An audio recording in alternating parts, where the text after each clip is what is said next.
You are listening to Meet the Thriller Author, the podcast where I interview writers of mysteries, thrillers, and suspense novels. My name is Alan Peterson, and this is episode number 45. For this episode, you'll be meeting Cindy Brown. She has an extensive background in the theater as a musician, actor, director, producer, and playwright, and she now writes mystery novels. And her debut novel, Macbeth, was nominated for an Agatha Award for Best Debut Novel. The latest novel in her series, Ivy, Get Your Gun, was going to be out soon here on May 16th. And we'll be talking to Cindy about her novels, her writing process, the theater world, and a lot more. Before we get to the interview, I'd like to ask you to please help me get the word out for this podcast. And the best way you can do that, besides telling everybody you know, is by hopping on over to iTunes and leaving your rating and a review on there for this podcast. So really would appreciate that. So without further ado, let's get on to episode number 45 with Cindy Brown. Cindy, how are you doing? I'm doing great today. We even saw a little bit of blue sky here in Portland. It's yeah. It's gone now. Yeah, for a moment. Yeah. Yeah, a big difference from you. I read in your bio you're originally from Phoenix, so that must be like a big adjustment for you, sun-wise. It is. It's funny though. I mean, I was actually raised in the Pacific Northwest and then spent most of my adult life in Arizona. And I love Arizona, but I used to actually dream of rain. Oh, there you go. So you got it. Yeah, so I came back. Yeah. So you know what you were getting into. I did. Can you tell us a little bit about your background and the books that you write? Sure. Yeah, I am kind of a theater geek from way back. I had my first professional job in the theater at age 14 as a musician. And then I stayed in the theater kind of as a hobby for a while and then made a career of it I was a working actor for about 7 years. And then a couple of things made me decide to not pursue it as a career, but kept up with it, kept directing, and then started writing plays. I was writing comedies. I love comedy. And one day I moved up to Portland, and one day, I don't know if it was Portland or what happened, but one day I woke up with a character in my head, and she didn't belong in a play. I'd been writing plays and screenplays. I'd never tried a novel. But this character came to me. Her name was Ivy Meadows, and I knew she was an actor, and I knew she was a part-time private investigator because I actually had known a guy when I was in theater that did that. I thought that was pretty cool. And I knew she was in Macbeth, because it's a cursed play. If you know anything about the history of it, there's all sorts of death and destruction that happens during productions of Macbeth. But I also knew she didn't fit into a play. I knew she needed her own book and hopefully a series of books, and I'd been a big mystery reader for a long time. So I'd been writing professionally for a while, but once I got up here, I decided to learn how to write a novel, and it took me a while, but it turned out pretty good. And Macbeth, is that the first one? Is that your first novel? Yeah. So Macbeth is my first novel, and I got published, which I know a lot of people have novels in drawers and things. Although I have to say, it went through a lot of changes to get published. I had to do some huge rewrites to get it into marketable form. Writers usually think when they're done, it's when you write the end, it's over, and it's just kind of like the beginning. Oh yeah, and I really love revising actually. In fact, it used to be that first drafts were kind of my favorite part because I loved just figuring out the story and where things were going. But to tell you the truth, now I think my favorite part is after I've already kind of got that out, and when I get to play with it, it comes just as alive anymore. It used to feel like editing, and now it just feels like a different part of writing and reading. It's interesting. I feel like I'm kind of reading my books as I'm going along, you know? Yeah, that part is kind of cool when you're first done. You're like, oh, look, that was good. Oh no, that was not good. Taking that out. yeah. Or oh wait, look over here. She's got to turn that direction and see this over here, and this character suddenly appears. And so it's really cool how you were able to. But you say you enjoyed to read reading mysteries, and you were able to combine that with an actress and a PI. So that kind of involved both things that you love, the theater and then the mystery genre.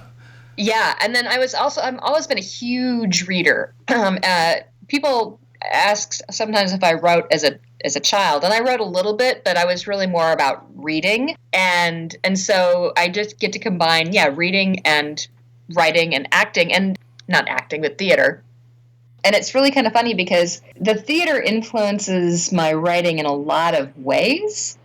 I think partly you'll notice my books are pretty heavy on dialogue or dialogue driven. They're dialogue and character driven, I think, which is a definite theater thing, especially from a playwright's angle. But also it's kind of cool because it's almost like I love directing in the theater because you get to create a whole world, and you get to say, oh, I want this character to look this way and wear this costume, and the set's going to do this, and you're going to have a old barn with weathered wood, and now I get to do that as a writer, but I get to do it on a really big scale, and I also get to create things. My books I call them madcap mysteries because they're a little screwball in terms of the sense of humor. And one of the things I have a really good time with is creating plays, having Ivy star in plays that probably would never get produced because they're either too wacky or too difficult. So I can, play around with that in fiction and create, for example, Macbeth is a production of Macbeth in a circus-themed production of Macbeth, which is pretty silly to begin with. And, then I put in some special effects that would be really hard to pull off on stage, but I can pull them off in a book. It's really fun. Yeah, do you find that more liberating when writing a book versus a screenplay or a play? In a way, because the problem with screenplays, definitely, because the thing about a screenplay is I see it in my head, but it never feels completely finished until it's filmed. And I've had 2 short films filmed, no long films, and so they kind of feel a little unfinished because nobody really, unless somebody loves to read screenplays, they're not going to be seeing them. Plays were a little different because I would get to see them, but I'd be working with directors and actors, and it was interesting. One of my plays is called Dog Lovers, and it's the only play that I've seen twice being produced with different actors. And it was so different each time because the actors and the director were different. And so that's really interesting, too, because I know that people, when they read my books, they're probably imagining things, differently. They're probably seeing the places slightly differently than I do or you do, the settings. Mm-hmm. But probably it's not as apparent as when I see my play and it looks, completely different from 2 different directors. And when you first decided to write the book, did you just dive into it, or did you read some books to see how to do that, or were you I got this down? Kind of both. I've always been a diver in of things, and one of the things I think about theater is it kind of teaches you that you can learn to do things. I just read a quote that I really liked by a woman who's the CEO of a nonprofit now, and she came from the theater world, and she said it was great because it taught you to do what you needed to do with what you have. And I think it's true. You really just decide. If somebody asks you to do something, you just figure out how to do it in theater. And I think there's a little bit in that way in writing. So when I knew I wanted to do this, I was in Portland, which is Portland, Oregon is a really good reading and writing town. It's a very supportive environment that way. And I had met somebody in a meetup group when I was here earlier, visiting, and she was a playwright, and she was writing a novel. So we decided to get together with a couple other people writing novels that she'd met, and we formed my first critique group. And so I started working with the critique group right away to try and figure out how to write a novel. And then there are a bunch of writing organizations here in town. The one that I found really, really helpful is called Oregon Writers Colony. And they put on lots of different workshops and things. And so I just took workshops and read books and, went to my critique groups. And my critique groups have changed as time has gone on. I've gone to different groups, but I find them really, really helpful to get that outside influence. So I kind of dove in, but I dove in with a really good support system. I really liked your play on words with your titles, by the way. Macbeth, Oliver Twisted, and then The Sound of Murder. That's yes. The one that's coming up. It hasn't been published yet, but it's coming up, right? No, The Sound of Murder. So The Sound of Murder is the second. So Macbeth is the first. Oh, okay. The Sound of Murder is the second. Oliver Twisted is the third. That was out last June. I have one coming up it's being released in May, on May 16th, and that's Ivy Get Your Gun. Oh, okay. Wow, another good one. Yeah, and then I know I have two more in the series. Mm-hmm. Because I have a contract right now for 6. I'm with Henry Press, which is a small award-winning press out of Texas. I love them. They specialize in kind of light mysteries. And the one I'm working on right now, which is set in a haunted theater, is called The Phantom of Oz. But I'm open for other titles for that one. So just, you and your listeners, if you come up with a title, let me know. It's definitely a haunted theater, and there's a Wizard of Oz production being put on. And then the 6th one right now, I think, is going to be called Kill a Lot. That may be my favorite title, actually. What's that one to play on? Camelot. Oh, of course. Yes. like it, yeah. And so now, well, it's fascinating too, because you came to it, at least from writing a novel, a book, was new to you. But I was reading that your first, your debut novel received the Agatha Award. Can you tell me a little bit about that award and how that must have been so exhilarating? Can you tell us a little bit about that? Yeah, and actually I was nominated. I did not win, but it was still really exhilarating. It's still an honor to be nominated, right? I know, and you know what? People, I didn't understand when people would say that on, award shows and things, but I completely felt it. Yeah. Because the Agatha Award, it's an award for traditional mysteries, which means the definition of traditional mystery for them is a crime is committed, and it's within the person who is killed knows their killer. Okay, so it's within a circle of people they know. That's a traditional mystery, as opposed to like a police procedural where the police might be going out to find somebody, or a political thriller or something like that. So Agatha Christie, is obviously a traditional mystery writer. The victim is always killed by someone they know. And then also the Agathas, they don't want too much sex or gore on the page. Mine do not have to, and they and there's typically, even though they don't say it, they typically don't like a lot of F-bombs. They're good with other language, but that's not usually. I don't know if that would boot you out of the running, but it's not usually one of the things in a traditional mystery. So yeah, there's only 5 of us in the U.S. and Canada that get nominated, and I was one of them. And my friend Art Taylor, who is also with Henry Press, he won. This was last year. And the other cool thing is, besides being nominated, is when your friend wins. Yeah, it's like, yeah. Okay, it's all good. Yeah, if not me, then you. Yeah, exactly. Yeah. Oh yeah, so that's exciting. And so that's the part now in like. So you said Ivy Meadows. She's in Macbeth, for example. She's putting on this play, and then this a murder happens during the play. Yes, Yeah. Yes, exactly. And so the first one, and I set up, so at the very beginning in Macbeth, she's not a private investigator. She is an actor who works at the Olive Garden, as a waiter, which most actors have day jobs. And when she gets fired from that particular job because her rehearsal schedule is crazy, which is the other thing that happens all the time. I don't know how people, it's actually really hard to have a day job when you're an actor, because your schedule's so odd. So she gets fired, and her uncle, who runs a private investigating firm, hires her part-time, because I really wanted, which helps her then, of course, with the investigation, because she has a little bit more tools. She gets a little bit more knowledge from her uncle. And I did that for a couple of reasons. One is, with a lot of what we call amateur sleuths, they're always running into bodies. Mm-hmm.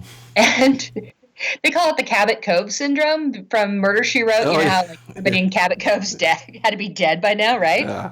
So I never completely liked that. I wanted more of a reason for Ivy to be able to investigate.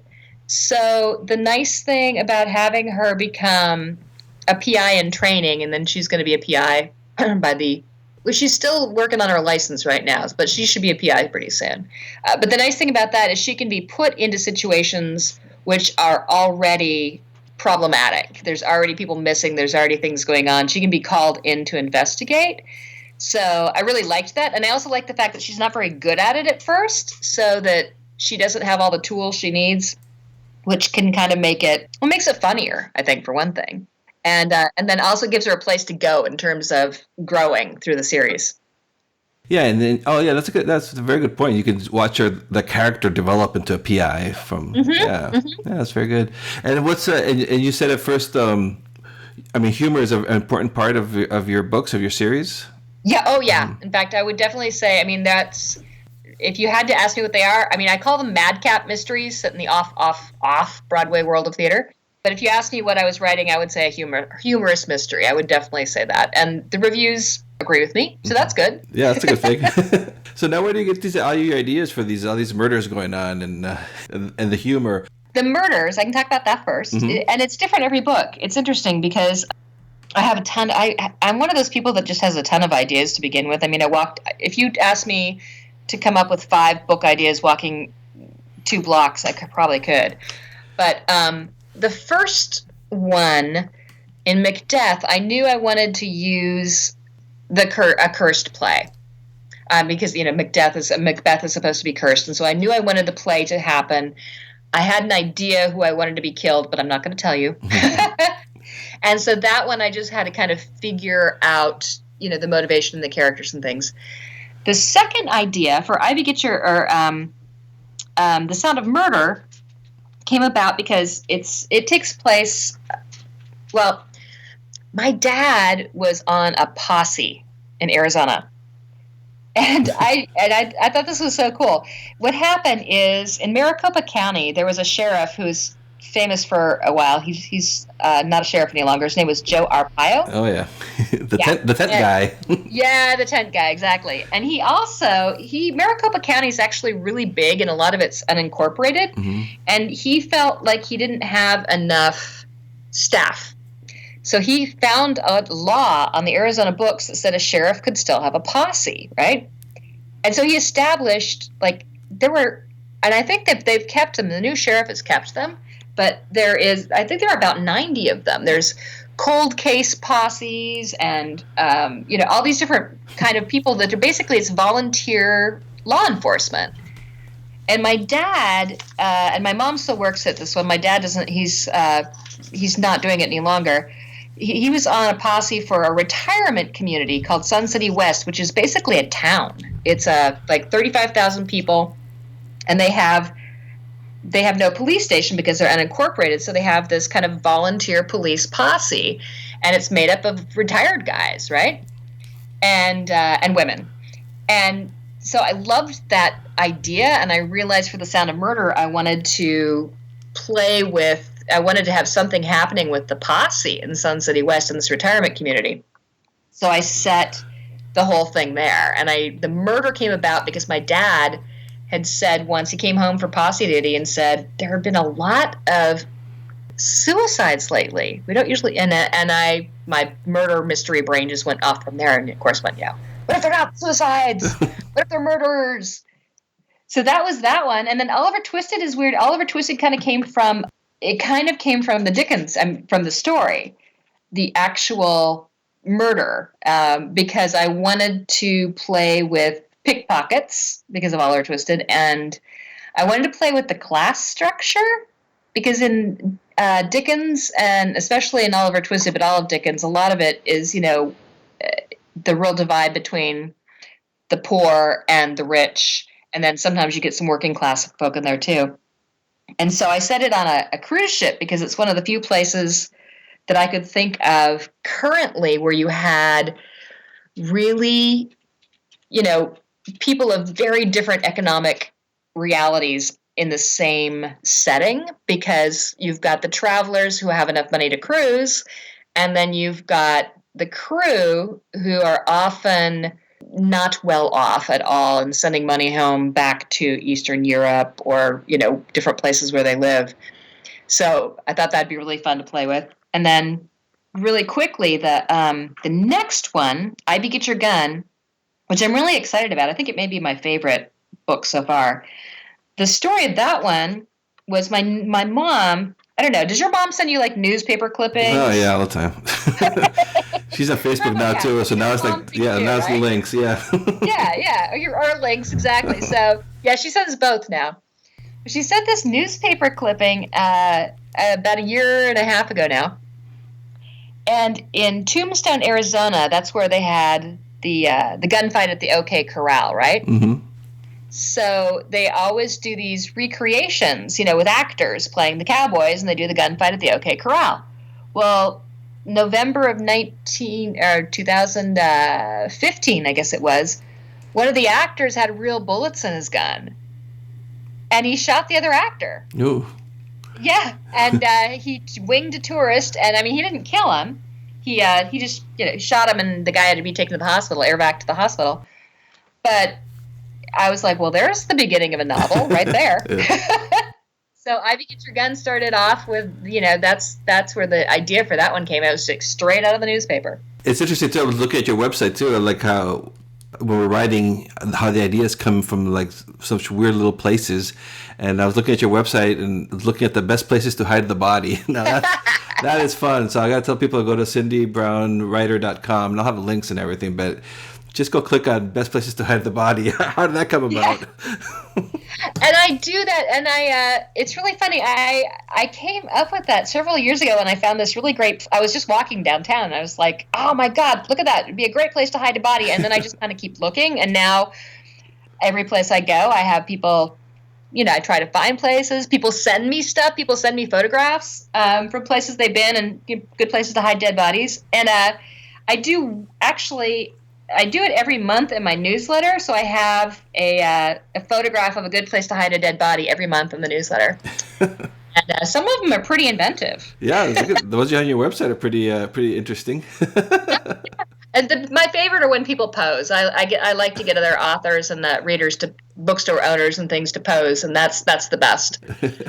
How much research goes into when you're writing these books? Do you do a lot of research on murders and deaths and things like that, or? I do, actually. I know, and it sounds funny because, I write light mysteries, and so I think sometimes people think because they're light, they're probably not, I don't want to say they're not researched, but they may not think about it. But I do a lot of research. Everything from, I make sure that the forensics are all correct. I have a listserv that I belong to that I really would love to give a shout out to. It's called Crime Scene Listserv, and it's a Yahoo group, and it is composed of forensic scientists and first responders, policemen, firemen, private detectives, all sorts of people, and writers. And you can post a question on there and just say, for example, what kind of gun, might a detective in 1950s LA carry? And somebody will know it. Or you might say, what happens to a body after 4 days in a hot car in Phoenix? And somebody will know it. And there'll often be a nice discussion that happens too, so you get some good detail out of it. So I use that. And then I also do a lot of in-person research, because I really like to feel the settings and talk to the people that work in places. So, for example, for this newest book that Ivy Get Your Gun, there's a blacksmith shop in it. So I found a blacksmith here in Portland, and he has a coal-fired forge, which is important as opposed to a gas-fired forge. And I went out and spent a couple hours with him, and it's not a very big scene in the book, and there's a couple scenes there, but I just wanted to get the feel of what it was like and what he did and what it smelled like and felt like.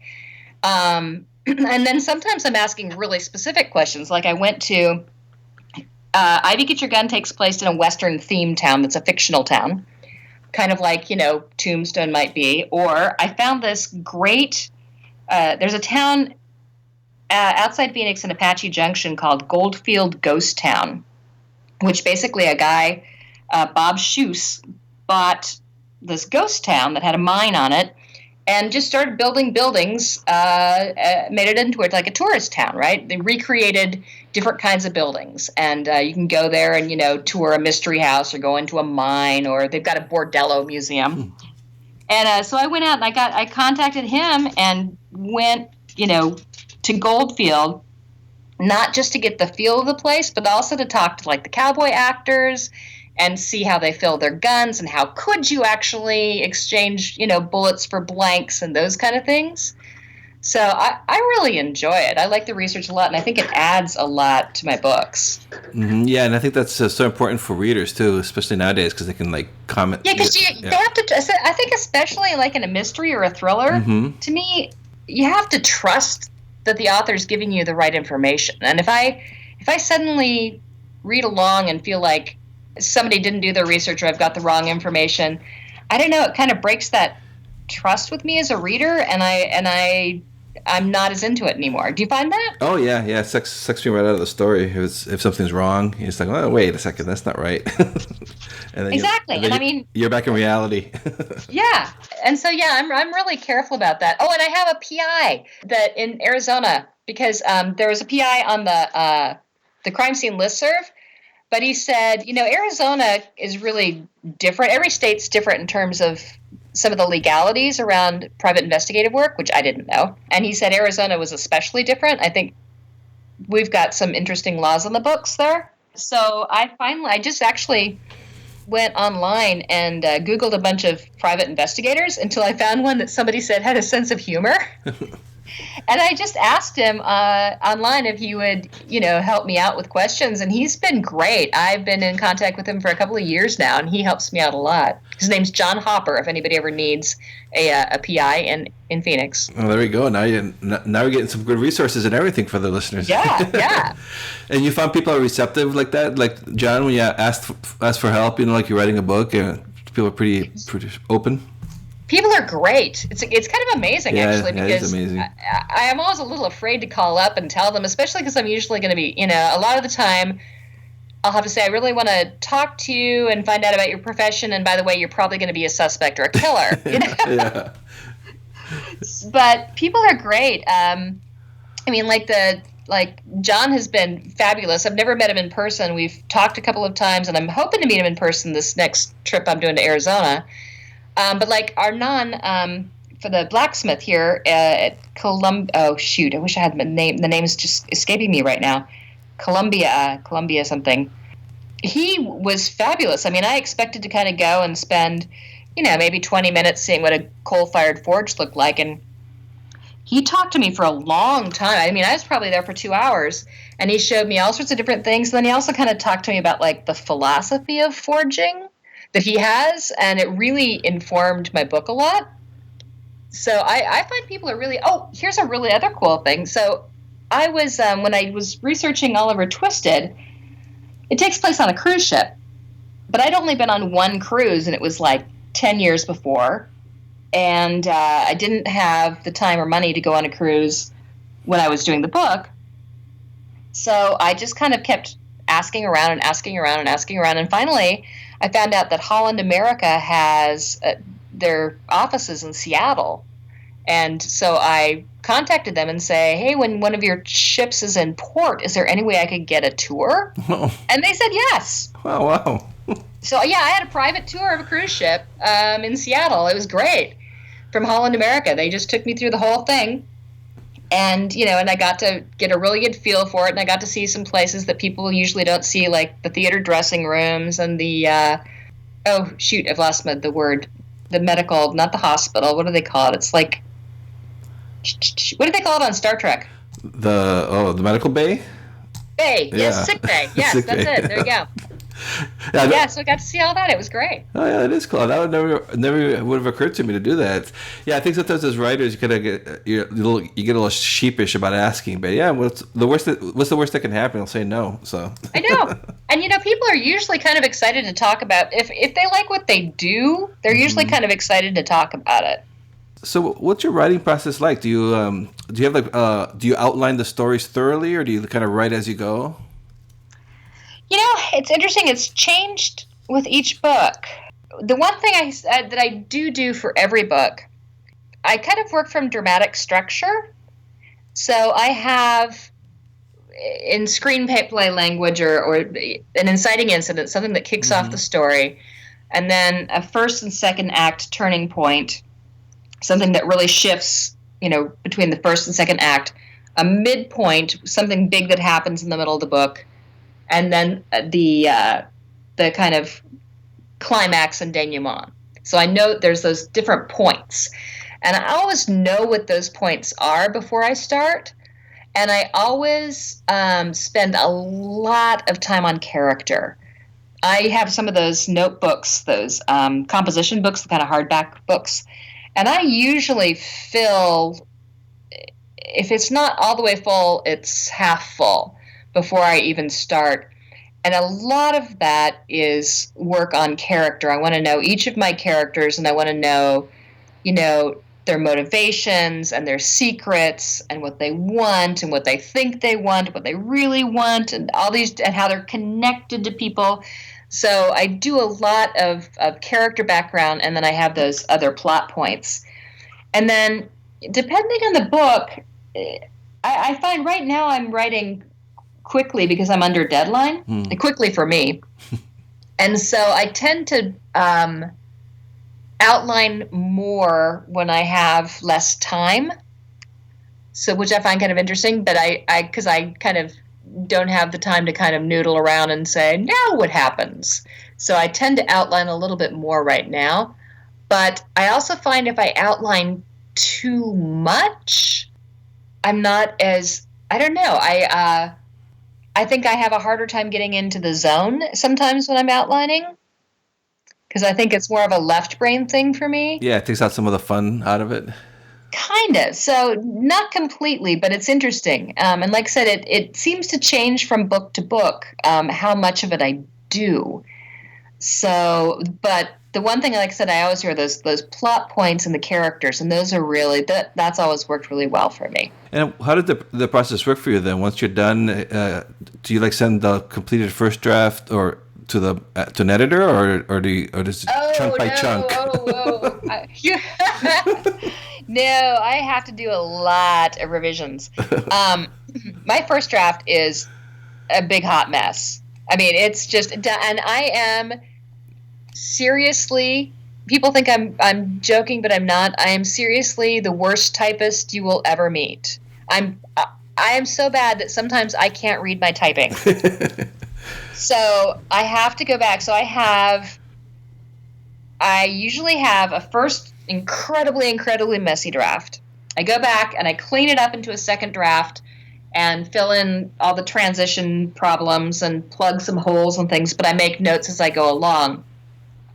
And then I usually have another draft where I look at it structurally. I put it on index cards and I look at it structurally to see if my subplots, if I ever left a subplot for too long, or if there's a character maybe that appeared in, chapter 3 and didn't appear again until chapter 33. So I usually do kind of a structural rewrite, and then I send it to first readers who tell me all the plot holes that I've missed. Then I do another rewrite, and then I send it on to my editor. And even from then, I really love my press, because I think that one of the reasons I love them, I think do a great job editing. So I get a developmental edit. So she sends it back to me in about a month with developmental edits. I get another month to do that. I come back, then we have another edit, which is a red line, but I still have the opportunity to do pretty big changes at that point. And sometimes they'll ask for some, not huge changes, but they might say, I think you need a chapter about blah, blah, blah. So, pretty big changes. And then I have another chance one more time before it goes out to print to do more like a proofread and a small, so smaller changes. So it goes through a ton of revision. Yeah, I'm familiar with the first draft. Nobody reads the first draft but me. Oh, yeah. Oh, my God. seriously, if anybody did, they would not believe I was a professional writer. They would, nope. And do you set up do you write every day? And do you set a word, I'm going to write 2,000 words a day? Do you have a goal in mind? Yes and no. I try really. I write every day. I do write every day. And it's interesting. I set goals for myself. They're usually, when I'm on first draft phase, I try to set a word goal. But it can be tough because sometimes, I'm flying, and sometimes I'm really pulling it out. So I try to set those word goals rather than daily, like having a 2,000 words a day. I might try to make sure I have 10,000 words a week, because some days it just is better than others. Mm-hmm. But it's really funny, and this is going to sound weird, but we got a new dog.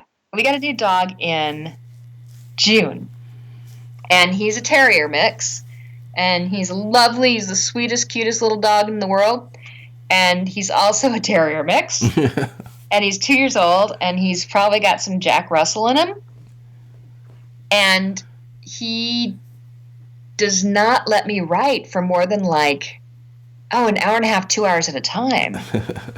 And so I've had to this last book has been really difficult. And actually, there are times when I have to leave the house, take myself to the library or to a tea shop or something and write. It's been kind of hard, but I do have internal deadlines that I try to follow. And especially because I really do rely on first readers. And I think they usually find something or say something pretty important to me. I mean, it's as I go along, the problems are getting smaller, thank heavens. But, they usually do find something where they wonder why a character did something because the motivation wasn't clear, or they want to know more about something that I, left out. It's usually kind of a sin of omission, as it were. So I'm really always aware of the fact that I want to get it to them and have time to revise it before giving it to my editor. So that particular deadline is always in my head. Mm-hmm. And what do you use to write? Do you use like a Word, or do you use a writing software? Scrivener. I love Scrivener. Yeah, me too. Have you used it? Oh, yeah, that's what I use. Yeah. No, it's funny. I used Word on the first two. And somebody introduced me to Scrivener. I'm never going back, because especially it's just helpful. It's helpful for me to see all the scenes at once. Mm-hmm. You know how they have if those of you who haven't used Scrivener, it's a writing software, and on the left side of the screen is what they call the binder, and it shows you all of your scenes at once. And I sometimes they call it helicopter writing, where sometimes I'll like wake up with a particular scene in my head, but it's not necessarily the next scene in the book. So Scrivener really helps with that, because I can stick that scene in and know where it comes in terms of, act 1 or 2 or 3. And then sometimes I can write toward that scene. So that's really helpful. But the other thing I found interesting is a friend of mine, I was having difficulty with the first draft not getting into editor brain, mm-hmm. not getting too critical about it and just letting it flow. And so a friend of mine suggested that I use, there's these they're almost like a little weird laptop word processor. They're called Alpha Smarts. Oh, yeah, yeah. Mm-hmm. Yeah, you know of them? Yeah, I have one.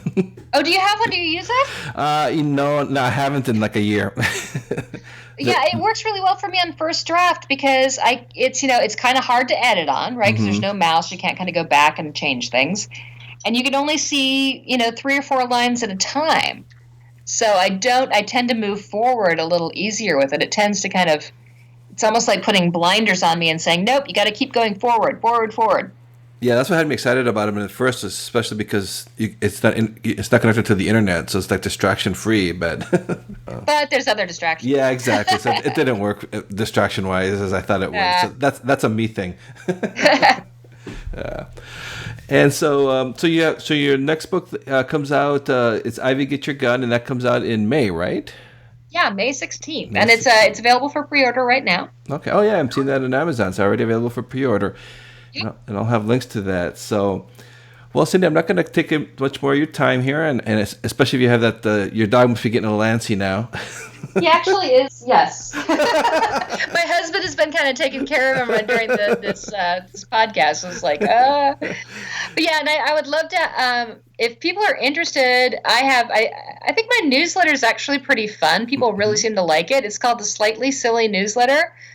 Comes out once a month, and it's only got a very tiny amount of book news. And the rest of it is, I always have a picture of the best place to hide a dead body.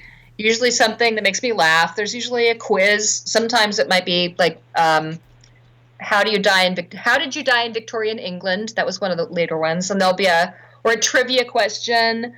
So they're pretty fun, and if I'd encourage people to check it out, and especially if they want to see dead bodies once a month.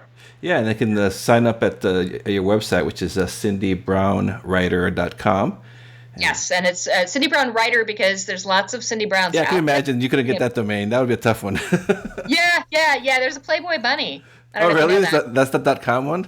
Yeah, there's a Playboy Bunny, and there's I don't know I don't think there's actually anybody at them, but somebody owns them, and there's both a pretty I shouldn't say famous, but there's a Playboy Bunny from like the 80s or 90s, and then there's a basketball player, a female basketball player too. Oh, wow. Yeah, so yeah, Cindy Brown Writer. Okay. Well, thank you so much for taking time to talk to us about your books and your writing. It's been a lot of fun. Well, thank you. It's been great talking to you. Thank you for listening to this episode of Meet the Thriller Author. I'd like to ask you to please review and rate this podcast over on iTunes. It really helps me get the word out. If you take a few seconds of your time to do that, it would be much appreciated. You can also visit my website at thrillingreads.com/podcast for show notes on this episode, as well as information about the podcast in general. And you can also sign up for my mailing list there. You'll be getting special offers from our guests, as well as information, behind the scenes information on the podcast. And please do visit my author website at alanpeterson.com. I appreciate your support. And so until next episode, I will talk to you then.